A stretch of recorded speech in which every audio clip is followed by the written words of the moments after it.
প্রিয় দর্শক, যোগবাণী লিগ্যাল ডেস্কে আপনাদের সবাইকে স্বাগত জানাচ্ছি। আজকে আমরা কথা বলবো বাংলাদেশ সুপ্রিম কোর্টের আইনজীবী অ্যাডভোকেট সজীব সরকারের সাথে, এবং আজকে আমরা ওনার কাছ থেকে জানতে চাইব জিআর মামলা সম্পর্কে। তো প্রথমে আমরা জানতে চাই যে আসলে জিআর মামলাটা আসলে কি। প্রিয় দর্শক সকলকে স্বাগতম, শুভেচ্ছা। তো জিআর মামলা হচ্ছে জেনারেল রেজিস্টার, অর্থাৎ যে মামলাগুলা কোর্টে হয় না, যে মামলাগুলা আমরা প্রথমে একটি অপরাধের যখন সূত্র কেউ পায় বা সেই অপরাধ সম্পর্কে থানায় যে জানায়, তখন এই জিআর মামলাটা পুলিশ রেজিস্ট্রার হিসেবে অন্তর্ভুক্ত করে।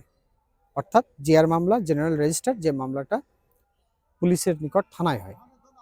আচ্ছা, এই জিআর মামলাটা তাহলে কোথায় হচ্ছে? থানায় করতে হয়। এই জিআর মামলা যদি হয়ে থাকে তাহলে এই মামলাটা প্রত্যাহার করার নিয়ম?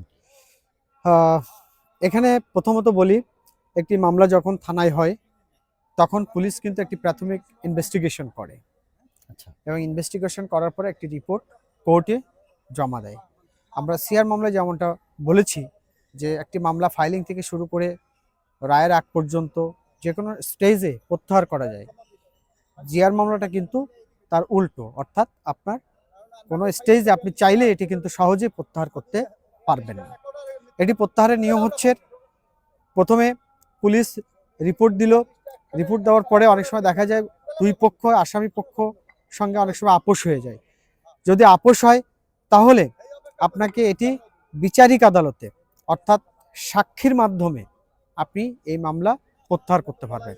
যে আমাদের ভিতরে আপোষ হয়ে গিয়েছে, আমাদের ভিতরে ভুল বোঝাবুঝি ছিল বা যে সমস্যাটা ছিল সেটি সমাধান হয়ে গিয়েছে, এটি কিন্তু সাক্ষী দিয়ে, সাক্ষীর মাধ্যমে বিচারিক আদালতে আপনাকে এটা মামলাটা প্রত্যাহার করতে হবে। অর্থাৎ এটি থানায় যদি চায়, থানায় এটা প্রত্যাহার করতে পারবে না। থানায় প্রত্যাহার অর্থাৎ করতে এই পারবে না। যদিও মামলাটি অর্থাৎ জিআর মামলাটি যদিও থানায় হয়, কিন্তু থানায় এটি প্রত্যাহার করার কোনো এখতিয়ার নেই, সুযোগ নেই। অর্থাৎ এর জন্য কোর্টেই যেতে হবে। অর্থাৎ কোর্টে তদন্তের মাধ্যমে, কোর্টে গিয়ে তারপরেই হচ্ছে সাক্ষীর মাধ্যমে তারপরেই হচ্ছে এটা প্রত্যাহার করা যায়।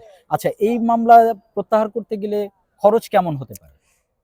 এখানে ব্যাপারটা হচ্ছে, যেটা আরেকটা বলি, যে আপনার একটি মামলা পুলিশে যখন তদন্ত হয় তখন দেখা গেল পুলিশ এই তদন্ত রিপোর্ট দেখা যাচ্ছে চার্জশিটে আপনার নাম বাদ দিয়ে দিল, বা দেখা যাচ্ছে চার্জশিটে নাম অন্তর্ভুক্ত হলো। যদি আপনার চার্জশিটে নাম বাদ যায়, সেক্ষেত্রে কিন্তু আপনার আর প্রত্যাহারের সুযোগ থাকছে না, আপনার অটোমেটিক আপনি মামলার আসামি থেকে বাদ হয়ে গেলেন। আর যদি চার্জশিটে আপনার নাম দিয়ে দেয়, তখন কিন্তু আপনাকে সাক্ষী প্রমাণের মাধ্যমে আপনার এই মামলা প্রত্যাহার করতে হবে। এখন এই মামলা প্রত্যাহারের খরচ সেটি হচ্ছে, এটি প্রত্যাহার হবে মাননীয় আদালতে।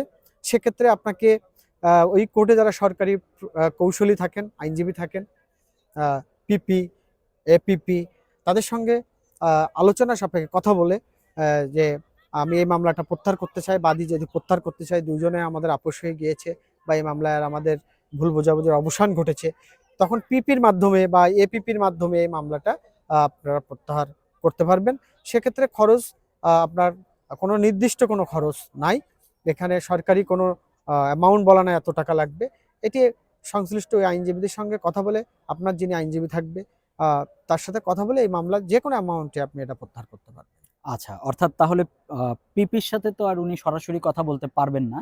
তাহলে সেই ক্ষেত্রে ওনার নিজের আগে একজন লয়ারকে ইনভলভ করে তারপর হচ্ছে লয়ারের মাধ্যমে পিপির সাথে কমিউনিকেশন করতে হবে। তো প্রিয় দর্শক, আশা করি আপনারা বুঝতে পেরেছেন যে আসলে জিআর মামলাটি যেহেতু থানায় হয় এবং থানা থেকে এই মামলা প্রত্যাহার করার কোনো নিয়ম নেই, যেটা আমরা জানতে পারলাম যে থানা থেকে এই মামলা কোনো প্রত্যাহার করা যায় না। থানা থেকে শুধুমাত্র তদন্ত হয় এবং তদন্ত সেটা কোর্টেই যায়, এবং আপনি প্রত্যাহার করতে চাইলেও আপনাকে কোর্টেই যেতে হবে এবং সেখানেই সাক্ষী প্রমাণের মাধ্যমে সাক্ষীর মাধ্যমে আপনাকে এই মামলাটি প্রত্যাহার করতে হবে। এবং সেই খরচাদি সম্পর্কেও আমরা জানলাম যে আসলে নির্দিষ্ট কোনো ফি এখানে নেই, সেটা আপনার লয়ারের উপর ডিপেন্ড করবে যে আপনার লয়ার কত টাকা ফিতে আপনার জন্য কাজটি করে দেবেন।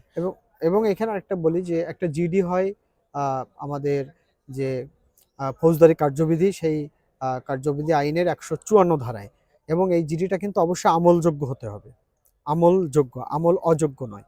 এবং পুলিশ কিন্তু এখানে রিপোর্ট দেবে 156 ধারায়। এবং আপনার যদি অনেক সময় দেখা যাচ্ছে নন জিআর যেগুলো আমল অযোগ্য, সেটি কিন্তু 155 ধারায় হয়। তো 154 ধারার প্রসেসটা হচ্ছে এটা। আচ্ছা, তো আশা করি আপনারা সবাই বুঝতে পেরেছেন জিআর মামলা সম্পর্কে, জিআর মামলা কি এবং প্রত্যাহার সম্পর্কে আপনারা বুঝতে পেরেছেন।